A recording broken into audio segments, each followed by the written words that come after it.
సప్త చిరంజీవులలో ప్రముఖంగా సర్వులకు ప్రీతిపాత్రుడైన ప్రభువు ఎవరైనా ఉన్నారంటే అది హనుమ కూడా. స్వామి గణపతి బాలరూపంలో బాలులకు ఇష్టమే. అదే బాలులకు అంతే ప్రీతిపాత్రమైన దేవతామూర్తి స్వామి హనుమ. యువకులకు, బాలురకు, పెద్దలకు కూడా గణపతి ఎంత ఇష్టమో హనుమ కూడా అంతే ఇష్టం. ఎందుకంటే వారిద్దరి మధ్య ఎటువంటి భేదం కూడా లేదు. గణపతి సంకటాలన్నింటినీ కూడా తొలగించేది గణపతి కదా. అదే సంకటాలని కూడా తొలగించేది స్వామి హనుమ.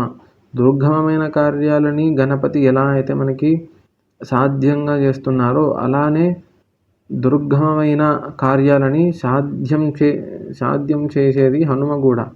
అందుకే హనుమ యొక్క ధ్యాన శ్లోకాల్లో సీతామాత ఇచ్చిన ధ్యాన శ్లోకం ఇది. అసాధ్య సాధక స్వామిన్ అసాధ్యం తవ కిం వధ అంటూ అమ్మవారు స్తుతి చేస్తారు స్వామి హనుమని. నీకు సాధ్యం కాని కార్యాలు ఏమున్నాయి, నీకసలు నువ్వు ఏదైనా కార్యం చేస్తే అది సిద్ధి పొందవలసిందే అంటూ సీతామాత స్వామివారిపై అంటూ వాల్మీకి రామాయణంలో మనకి ఆ స్తుతి కనిపిస్తుంది. అలా కార్యసిద్ధికి, కార్యసాధనకు స్వామి హనుమ ప్రతీక అయితే గణపతి కూడా అదే కార్యసాధనకు మనకి ప్రతీక. అయితే అదే విషయంలో మళ్ళీ గణపతి హనుమ యొక్క అర్ధ రూపం అంటే గణపతి అర్ధ భాగంలో స్వామి హనుమ అర్ధ భాగంలో ఉన్న రూపం కూడా ఉంటుంది. అయితే ఇంతకుముందు త్రియక్షరి గణపతి రూపం మనం మాట్లాడుకున్నప్పుడు ఆ త్రియక్షరి ఏదైతే ఉందో అది నిజంగా చూస్తే అది ఏకాక్షరియేగా. అంటే ప్రణవం ఒకటే అక్షరం కానీ అందులో ఉన్నవి 3 అక్షరాలు కదూ. సో అక్కడ మనము చూసుకున్న ఆ 3 అక్షరాలకి గణపతి ప్రతీక, ఆ 3 అక్షరాలకి హనుమ కూడా ప్రతీక. అయితే గణపతి హనుమ యొక్క అవతారాలు కలిసి ఉన్న అవతారం ఒకటి ఉంది. అయితే ఆద్యంతమూర్తి అని ఆ అవతారానికి పేరు. ఆ అవతారం అయితే గణపతి ప్రణవ రూపం ఏంటిది, గణపతి అసలు ఇవన్నీ గణపతికి ఎలా వచ్చాయి అన్నది వేదం ప్రథమ ప్రమాణం కదా. అయితే వేదం ద్వారా చూసుకొని మనం మిగతా విషయాల్ని అలా తెలుసుకుందాము. అయితే ఇప్పుడు వేద ప్రమాణంలోకి వస్తే గణపతి అధర్వణ శీర్షంలో గణపతి గురించి విస్తృతంగా చెప్పబడింది. గణపతి గురించి చెప్తూ వేదము గణపతిని ఇలా పొగుడుతుందన్నమాట. నమస్తే గణపతయే అంటూ ప్రారంభమయ్యి గణపతికి నమస్కారం అంటూ ప్రారంభమయ్యి గణపతి ఎవరు అన్న విషయాన్ని సుస్పష్టంగా అధర్వణ శీర్షంలో మనకి తెలుపబడింది. అయితే గణపతికి ప్రణామాలతో వేదము మొదలయ్యి గణపతి నీవే బ్రహ్మవి అంటూ, గణపతి నీవే అగ్నివి అంటూ గణపతిని పంచభూతాలుగా చూపిస్తూ, గణపతిని త్రిమూర్తులుగా చూపిస్తూ గణపతియే మనకి తత్వమసి అన్న స్థితి ఏదైతే ఉందో అది గణపతియే అని, అది గణపతి యొక్క స్థితి అని, ఆ స్థితి ప్రదాత గణపతియే అని, అలా చేయబడుతున్న కార్యాలన్నీ కూడా గణపతియే అని, గణపతి చేస్తున్నవే అని, జరగబడుతున్న కార్యాలన్నీ కూడా గణపతి వలన అవుతున్నవని, జరగబోయేవి కూడా గణపతియే చెయ్యునది అని మనకి వేదంలో ప్రసిద్ధంగా ఉన్న మంత్రాలు. అయితే తర్వాత మాట్లాడబడుతుంది. సభలో ఒక సభకు వెళ్ళామనుకోండి, అక్కడ సభలో మాట్లాడుతున్నవారును వింటున్నవారును ఆ సభ మొత్తము కూడా అందరూ కూడా గణపతియే అని, అంటే ఎవరైతే వింటున్నారో గణపతి అని, ఏదైతే వినబడుతుందో అది గణపతి అని, ఎవరైతే మాట్లాడుతున్నారో అది గణపతి అని, ఏదైతే మాట్లాడబడుతుందో అది గణపతి అని, ఆ మాట కూడా గణపతియే అని వేదం పేర్కొంది. అంటే అదే కాకుండా గణపతియే అన్ని దిక్కులు అంటే దశ దిశలు కూడా గణపతియే అని, మళ్ళీ అదే విషయంలో మనకి గణపతి ప్రణవమని కూడా చెప్పబడుతుంది. అంటే ఇక్కడ గణపతి యొక్క ప్రాముఖ్యతని బీజరూపంగా చూపిస్తూ వేదాలు నీవే ప్రణవానివి అని ఆకారంలో ఉండే బిందు రూపము, ఆ బిందు తర్వాత ఉండే రూపము, ఆ బిందుకు ముందున్న రూపము, అంటే ప్రణవంలో ఉన్న మధ్యమ రూపము, పూర్వ రూపము, అలాగే ఉత్తర రూపం ఏదైతే ఉన్నాయో ఆ 3 రూపాలు కూడా నీవే స్వామి అంటూ అధర్వణ శీర్షంలో మనకి మంత్రాలు కనిపిస్తున్నాయి. అయితే ఇదే విషయంలో ఆది అంత రూపం అని అయితే మనం అంటున్నామో, గణపతి హనుమ యొక్క ఏకరూపము ఆద్యంత రూపము. అంటే ఆది అంతములు అంటే ప్రణవంలో ఆది అంతము కూడా ఉంటుంది. ప్రణవాన్ని 2గా కూడా విడగొట్టొచ్చు. అలా విడగొట్టినప్పుడు మనం చూసుకుంటే అది హనుమ గణపతులుగా మనము ఆద్యంతమూర్తి అని అనవచ్చును. అది గణపతికి హనుమకి ఉన్న సంబంధము ఇది అన్నమాట. ఇద్దరూ ఒకటే, ఇద్దరూ కార్యాలు ఒకటే. అందుకే కానీ రూపాలతో వేరుగా గోచరిస్తున్నారు అంతే. వీరు చిరంజీవులే, వారు చిరంజీవులే, వీరు పరబ్రహ్మే, వారు పరబ్రహ్మే. అయితే ఇంకా చూసుకుంటూ ఉంటే ఇలా వేదంలో గణపతి యొక్క ప్రమాణం అన్నది ఇంకా స్పష్టంగా తెలుపబడి ఉంది. ఇదే వర్ణించుకుంటూ వెళ్తే ఇంకా సమయం సరిపోదు గనక ముందుకు సాగుతూ గణపతి రూపం అయిపోయింది గనక ఆ రూపంలోనే గణపతి వైభవం కూడా వచ్చేసింది మనకి. కానీ అది సరిపోదు కదా, గణపతి గురించి దూర్వాస మహర్షి వారు కూడా రాశారన్నమాట. అంటే శంకరాచార్యులు ప్రథమంగా కనకధార స్తోత్రాన్ని చేశారన్నమాట. వారి ప్రథమ రచనలలో ప్రథమంగా ఉన్న రచన మనకి కనకధార స్తోత్రం. కనకధార స్తోత్రంలో స్వామివారు ప్రథమంగా గణపతి ఆరాధనతో మొదలు పెడతారన్నమాట. వందే వందారు మందార ఇందిరానందక మందలం అమంధానంద బంధోహ సంధురం సింధురాననం అని.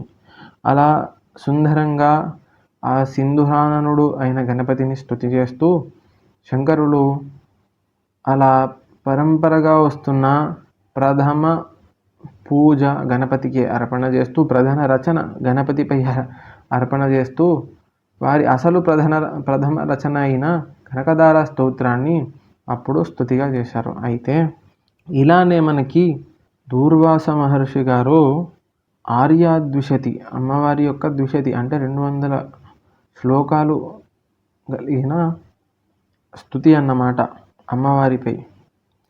అయితే ఈ ఆర్యాద్విషతి స్వామివారు చేస్తూ ఉన్నప్పుడు ప్రథమ శ్లోకంగా వందే గజేంద్రవదనం వామాంకారూఢ వల్లభాశ్లిష్టం అంటూ దూర్వాస మహర్షి గారు గణపతి యొక్క స్తుతిని కూడా చేసి ఉన్నారు. అయితే గణపతికి భైరవ సాధనకి కూడా మనకి తేడా లేదని చెప్పవచ్చు. ఎందుకంటే గణపతి భైరవుడికి మనము రీప్లేస్మెంట్గా ఎవరినైనా చెప్పొచ్చు అంటే అది గణపతే. భైరవ సాధన అన్నది దేవి ఉపాసనలో ఎంత ప్రముఖమైంది, శివ ఉపాసనలో ఎంత ప్రముఖమైంది అన్న విషయము సాధకులకు తెలిసిన విషయమే.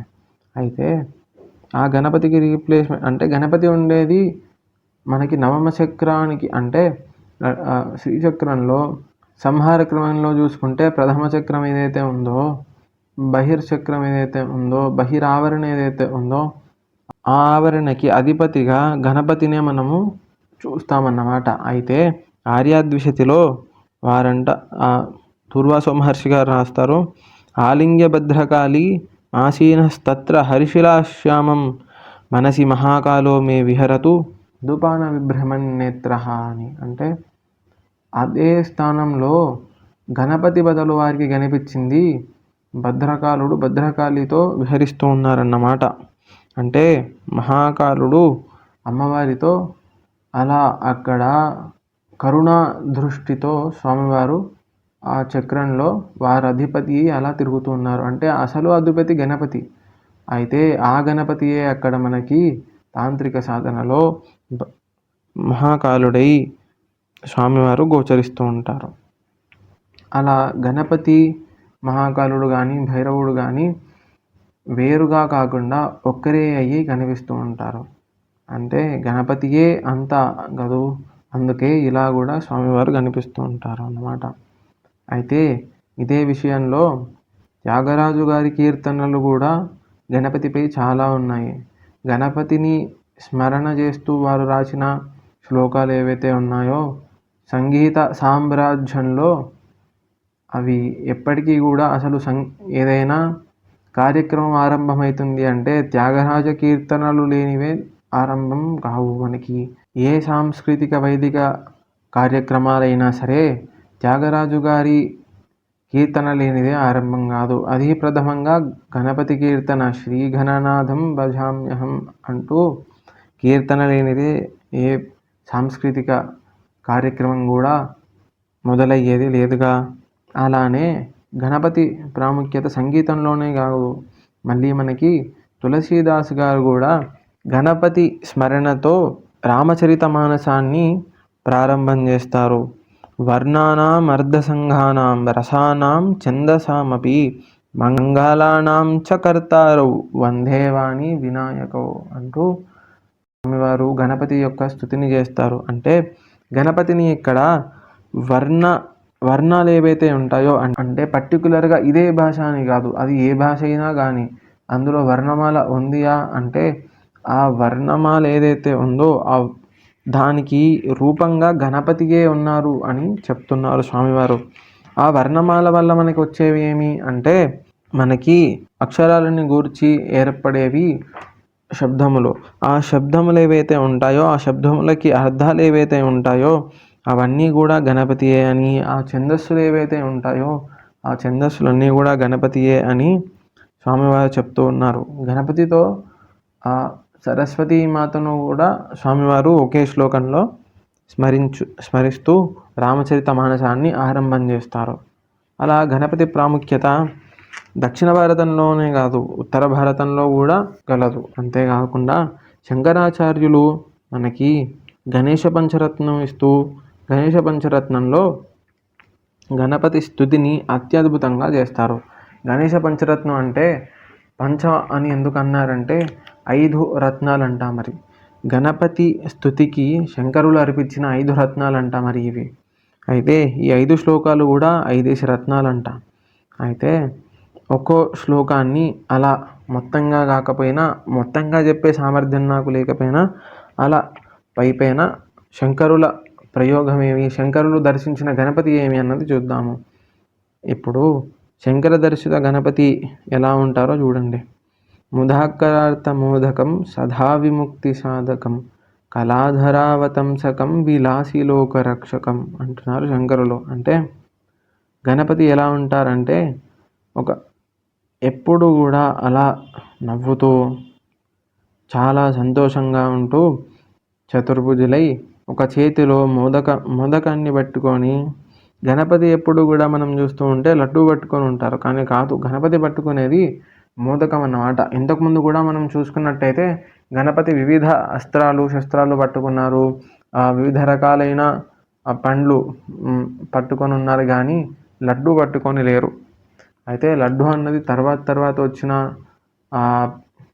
మనం చేస్తున్న పండుగలలో మనం చేసిన మార్పు తప్పితే వైదికంగా గణపతి లడ్డు పట్టుకోవడం అన్నది లేదు. కానీ గణపతి పట్టుకునేది మోదకమే.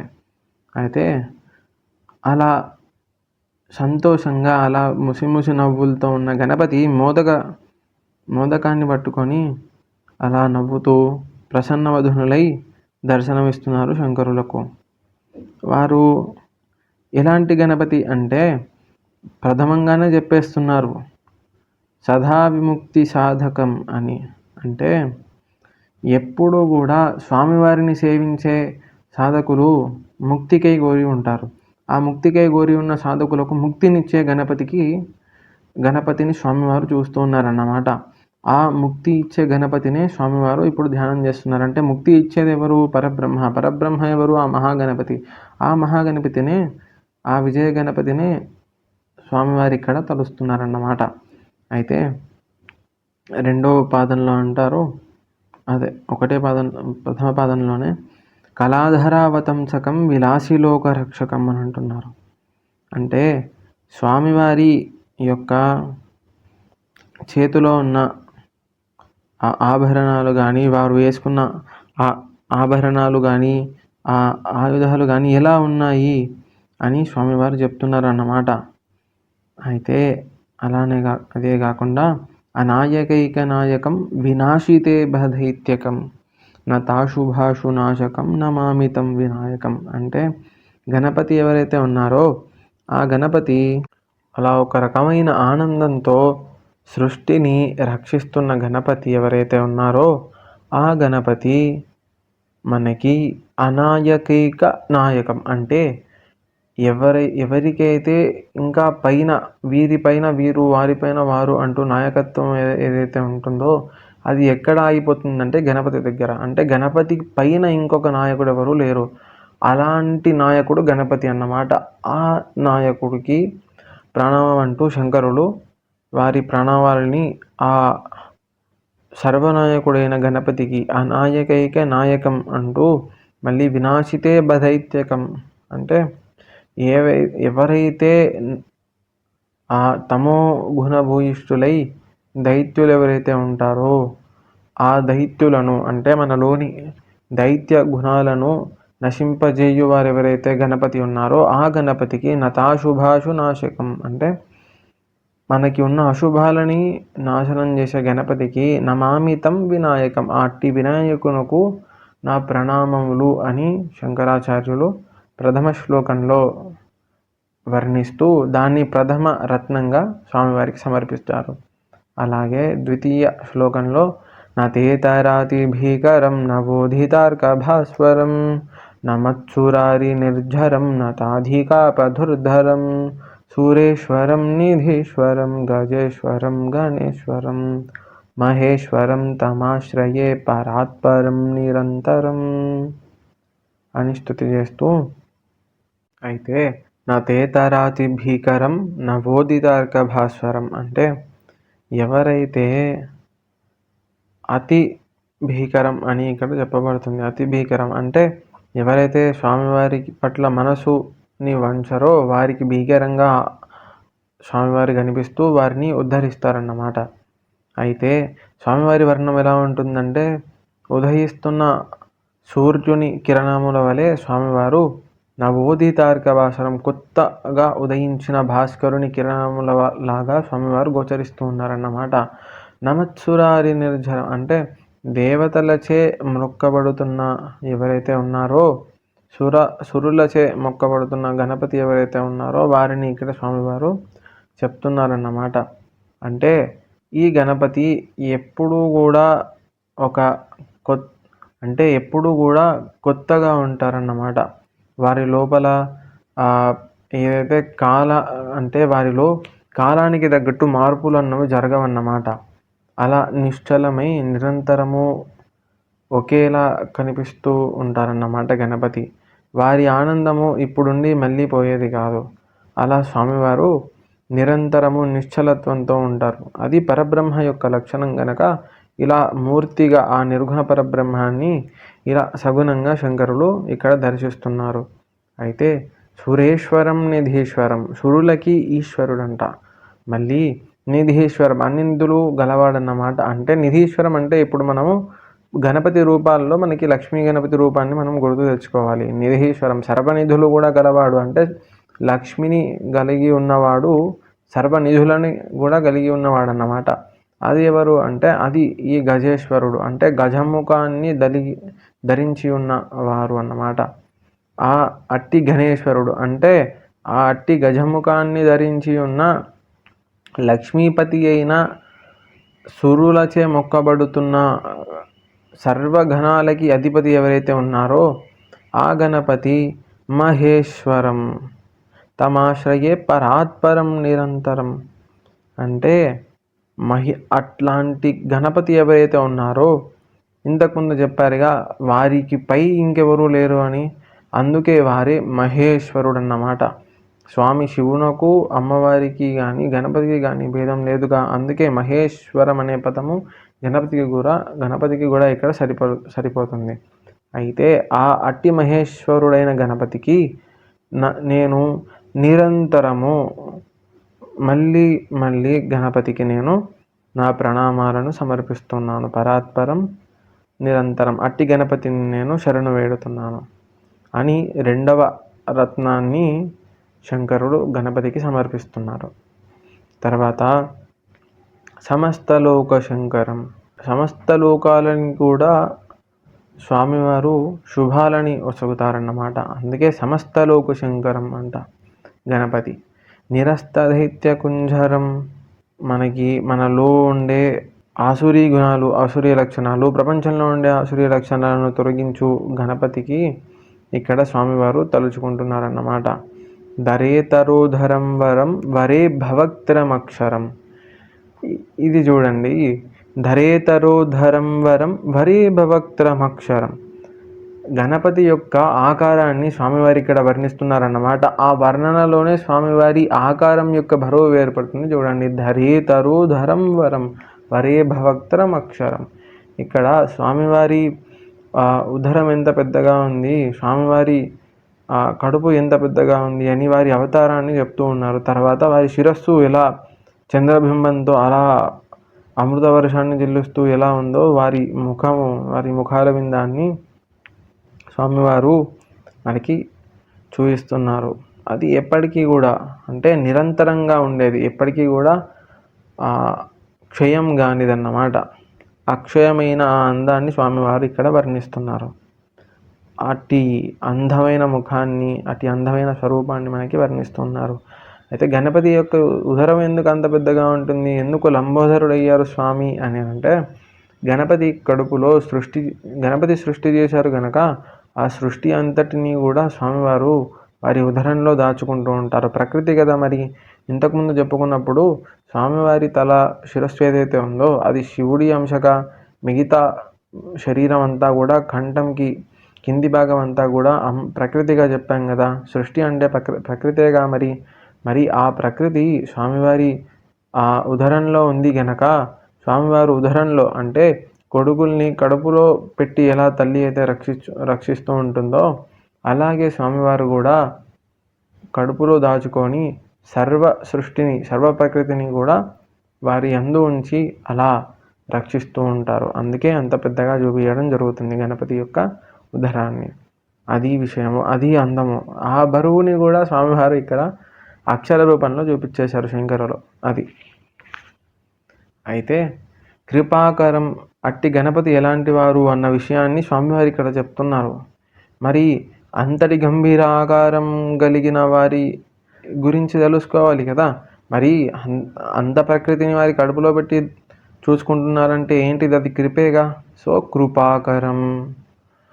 స్వామివారి ఇంకొక లక్షణంని శంకరులు ఇక్కడ చెప్తున్నారు, క్షమాకరం. క్షమ అన్నది ప్రథమ లక్షణంగా చెప్తూ ఉంటారు మనకి లక్షణాలలో. క్షమ, దారి, జయ లాంటివి. ఆ క్షమ కూడా స్వామివారు, ఆ క్షమకి రూపమే స్వామివారు.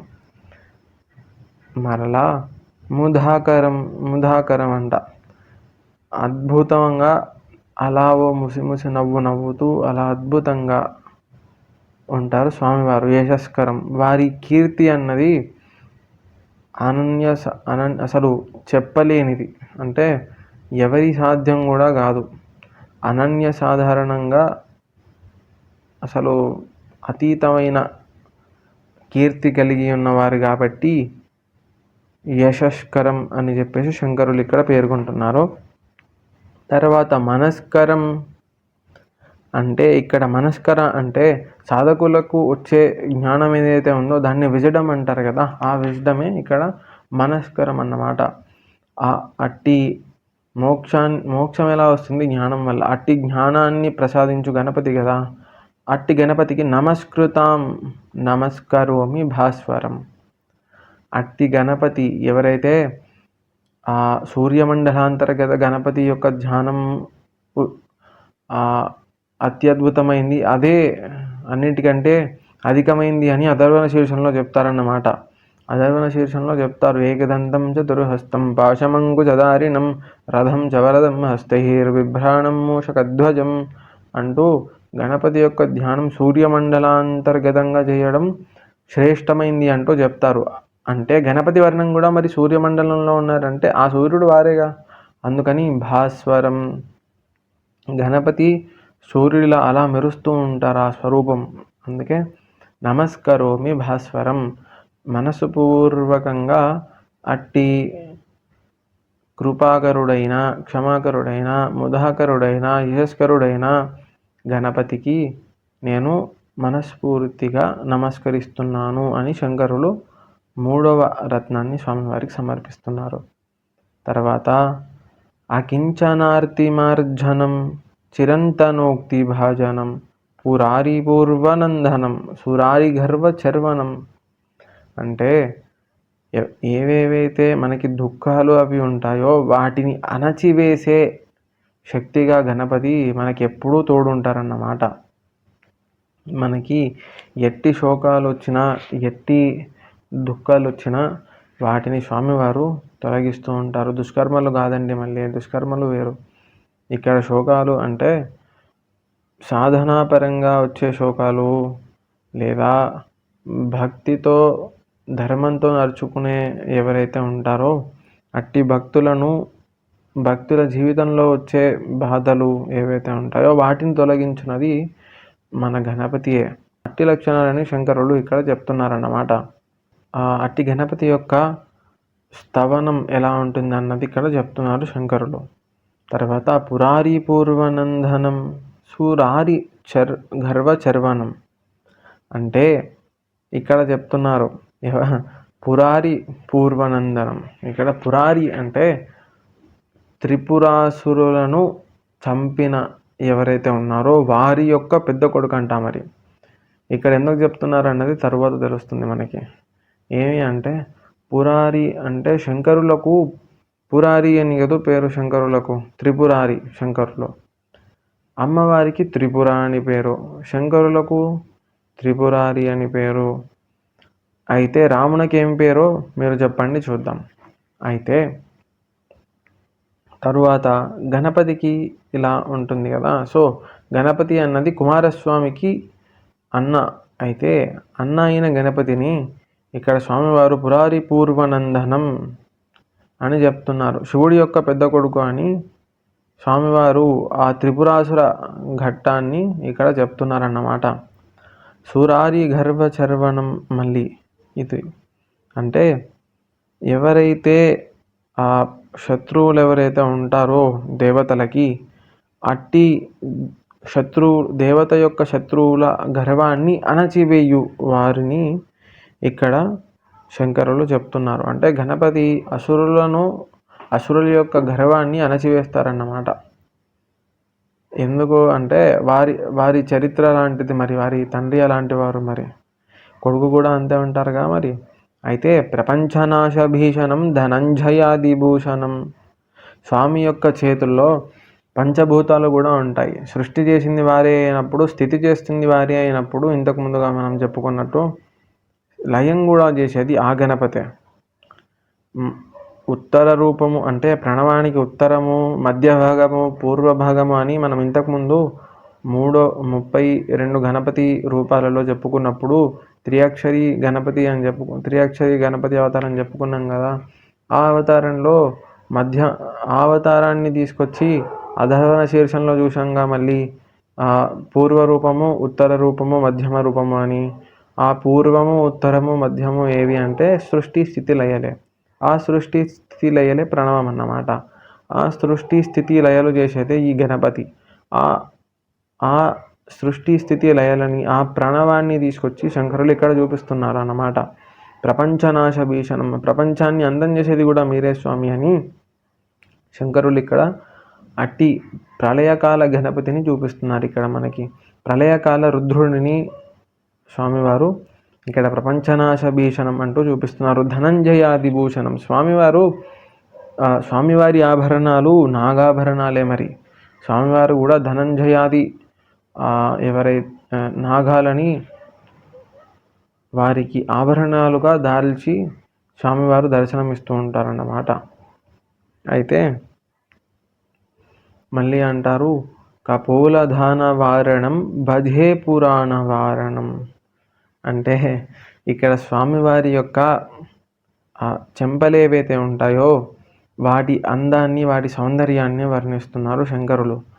ఆ చెంపలే కాకుండా భజే పురాణ వారణం అంటే ఎవరినైతే పురాణాలు అమృతధారగా ఎవరినైతే పురాణాలు వర్ణిస్తూ ఉన్నాయో అట్టి అమృతధార లాగే గణపతి చెంపల్లోంచి కూడా పడుతున్న అట్టి అమృతధారనే శంకరులు కలిపి వర్ణిస్తున్నారు.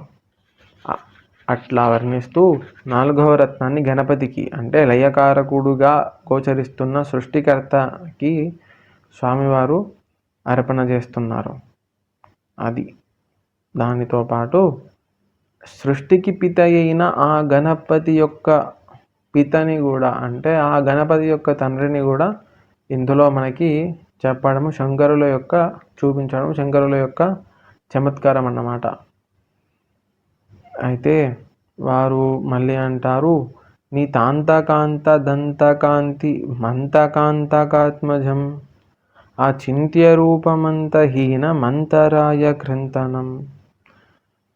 మొదటిగా చూస్తే వారు ఏమంటున్నారంటే నీ తాంతకాంత అంటే గణపతి యొక్క దంతకాంతి గురించి వర్ణిస్తున్నారు. గణపతి యొక్క దంతం ఏదైతే ఉంటుందో తెలుపు వర్ణంలో, ఆ తెలుపు వర్ణంలో ఉన్న దంతములోంచి వచ్చే తెలుపు వర్ణము ఏదైతే కాంతి ఉంటుందో ఆ కాంతి ప్రసరణ ఎలా ఉంది, ఆ కాంతి ఎంత అద్భుతంగా ఉంది అన్న విషయాన్ని శంకరులు వర్ణిస్తూ ఉన్నారు.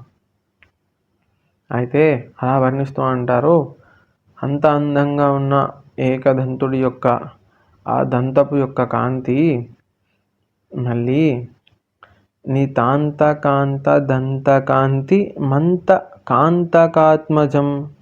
ఇక్కడ అంతక అని వస్తుంది చూసారా, అయితే అంతక అంటే యమధర్మరాజు. అయితే ఇక్కడ వారు ఏమంటున్నారంటే మంతకాంతకాత్మజం అంటే యముడికి కూడా అంతాన్ని ఎవరైతే ఇస్తున్నారో, యముడికి ఎవరైతే భయం పెడుతున్నారో, యముడికి కూడా యముడు అన్నమాట. అట్టి ఎవరు ఉంటారు, యముడు ఎవరికి భయం పడతాడంటే పరమశివునకు. అయితే యముడికి ఎవరైతే అంతంగా అయి ఉంటారో అట్టి మనిషికి అట్టి వ్యక్తికి కుమారుడు అంటే అట్టి వ్యక్తి యొక్క కొడుకు ఏకదంతుడు అంట. మరి వారెవరు అంటే శివుడు నాకు కొడుకు అంటే శంకరులకు యొక్క పుత్రుడు, శంకరాంశే కదా మరి గణపతికి శిరస్సు భాగం అంతా కూడా. అట్టి శిరస్సు భాగం యొక్క వైభవాన్ని తెలుపుతూ శంకరులు అది శివుడి అంశగా చూపిస్తున్నారన్నమాట ఇక్కడ. అందుకే అక్కడ అట్లా ప్రళయకాల రుద్రుడైన శివుడిని ఇక్కడ దర్శనం చేస్తున్నారు మనకి. అది అలా అంటూ అచింత్య రూపమంతహీన మంతరాయ కృంతనం అని అంటున్నారు. అంటే ఎవరైతే ఏ గణపతి అయితే మన యొక్క అంటే గణపతి ఉపాసన చేసే ఎట్టి భక్తుడైనా సరే ఆ భక్తుడి యొక్క సకల విఘ్నాలని కూడా తొలగించు గణపతి ఎవరైతే ఉంటారో అట్టి గణపతిని స్వామివారి ఇక్కడ చూపిస్తున్నారు. అంటే సమూలంగా ఎంతటి విఘ్నాలైనా రానివ్వండి, అన్ని విఘ్నాలని కూడా ఎటువంటి లిమిట్ లాంటివి లేకుండా స్వామివారు అన్నిటినీ కూడా దుర్గా గణపతి అన్నాం కదా, అట్లే స్వామివారు అన్నిటినీ కూడా తొలగిస్తూ ఉంటారన్నమాట. అయితే మళ్ళీ అంటారు, హృదంతరే నిరంతరం వసంతమేవ యోగినాం. యోగుల యొక్క మనస్సులో నిరంతరము నివసించు గణపతి ఎవరైతే ఉంటారో అట్టి గణపతి అంట. హృదంతరే హృదయం యొక్క అంతరంలో నిరంతరం ఎల్లప్పుడూ కూడా వసంతమేవ యోగినాం యోగి యొక్క మనసులలో నీవే కదా ఉండేది అని. అయితే మనకి భాగవతంలో గజేంద్ర మోక్ష ఘట్టంలో గజేంద్రుడు చేసే స్తుతి ఉంటుంది, యం బ్రహ్మ వరుణేంద్ర రుద్ర మరుత అంటూ. అందులో ఎవరి పేరు కూడా చెప్పరు గజేంద్రులు. చెప్పకుండా యోగుల యొక్క మనస్సులో ఎవరైతే ఉంటారో అట్టి పరబ్రహ్మను పిలుస్తారు. అప్పుడు విష్ణుమూర్తిగా ఈ గణపతి అప్పుడు వచ్చింది అన్నమాట. ఇదే గణపతిని శంకరులు కూడా అదే పేరు చెప్పకుండా హృదంతరే నిరంతరం వసంతమేవ యోగినాం అని చెప్పేసి అంటున్నారు. అని తమేకదంతమేవతం విచింతయామి సంతతం. అట్టి ఏకదంతునకు నేను ఎల్లప్పుడూ నా మనసును అర్పించి సర్వదా వారినే ధ్యానిస్తాను. అంటే యోగులు ధ్యానించే పరబ్రహ్మ ఎవరైతే ఉన్నారో మరి అంటే నేను ధ్యానించే ఏకదంతుడు సగుణమే కాదు గుణాతీతుడు నిర్గుణుడు అంటూ శంకరులు అట్టి పరబ్రహ్మ అయిన గణపతిని ఇక్కడ మనకి చూపిస్తున్నారు. అది అలా నిరాకార నిర్గుణమైన పరబ్రహ్మయే గణపతి అంటూ చూపిస్తూ శంకరులు 5 రత్నాలు కూడా గణపతికి సమర్పణ చేస్తున్నారు. అదే మనకి గణేష పంచరత్నం. మళ్ళీ ఈ గణేష పంచరత్నానికి మనకి ఆఖరిలో ఇంకో శ్లోకం ఉంటుంది. ఆ శ్లోకంలో మనకి ఫలితం గణపతి పంచరత్నము యొక్క పఠనం వల్ల కలిగే ఫలితము అంటే గణపతి స్మరణ వల్ల కలిగే ఫలితాన్ని ఇక్కడ చెప్తున్నారు శంకరులు. మహాగణేశ పంచరత్న మాధరేణ యోన్వహం ప్రజల్పతి ప్రభాతకే హృదిస్మరణ్ గణేశ్వరం అరోగతాం అధోషితాం సుసాహితీం సుపుత్రతాం సమాహితాయురష్టభూతిమభ్యపైతి శోచిరాత్ అని. అంటే జీవితం అంతా కూడా మనకి సుఖ సంపదలు, రోగాలు రాకుండా, మళ్ళీ సుపుత్రాలు అంటే సుసంతానం కలుగుతుందన్నమాట.